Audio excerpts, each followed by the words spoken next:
যার যার বয়স সম্পর্কে জানা আছে তো না? এই জীবনে গুনাহ কতটুকু করছেন, সওয়াব কতটুকু করছেন, কম বেশি আইডিয়া আছে না? আচ্ছা, আপনার জীবনে আমার জীবনে, আমারটা আমি বলি আপনারটা আপনি বললেন, আমার জীবনে সওয়াবের তুলনায় একটু গুনাহ বেশি। আমার মতো গুনাহগার কে কে আছেন একটু হাত তোলেন তো দেখি। মাশাআল্লাহ, জান্নাতি গো। জান্নাতি নাই, জান্নাতি নাই। সুবহানাল্লাহ বলেন। সুবহানাল্লাহ। গুনাহ বেশি হলে কোথায় যায়? জাহান্নামে। বলে জাহান্নামে। এটা আমার জন্য না সবার জন্য? সবার জন্য। আওয়াজটা সবাই দেন। গুনাহ বেশি হলে কোথায় যায়? জাহান্নামে। আমরা যেতে চাই কোথায়? জান্নাতে। জান্নাতে যাওয়ার জন্য যেই পরিমাণ সওয়াব দরকার আমার তো নাই।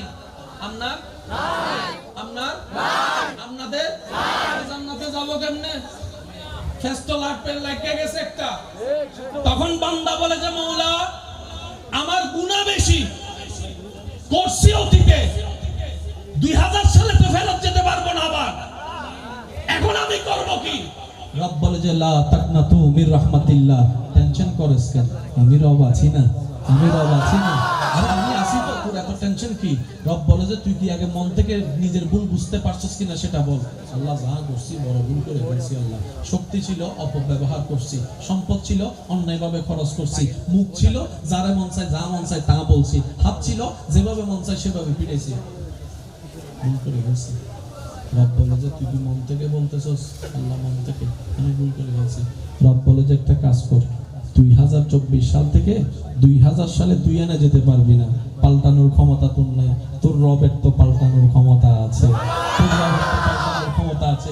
তুই একটা কাজ কর, মনটা নরম করে আমি আল্লাহরে শুধু একবার বল, আল্লাহ যা করছি ভুল করছি মাফ করে দাও, মাফ করে দাও। একবার তওবা কর, একবার তওবা কর।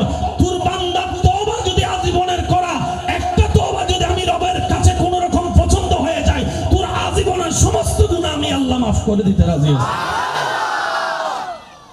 অপশন আছে না নাই? আছে। একটু সবাই বলেন, গুনাহ মাফের অপশন আছে না নাই? আছে। সুযোগ আছে না নাই? আছে। কিন্তু আমরা গাদারা এখনো পর্যন্ত তওবাও করি না। ঠিক।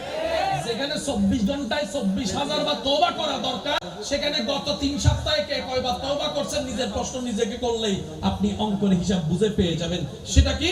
রব দয়া করতে প্রস্তুত, আমরা দয়া নিতে কেউ প্রস্তুত না। রব রহমত করতে প্রস্তুত, আমরা রহমত নিতে প্রস্তুত না। রব আগুন থেকে তুলে আমাদেরকে জান্নাতের শীতল হাওয়ায় বসাতে প্রস্তুত, আপনি আমি কেউ যাইতে প্রস্তুত না।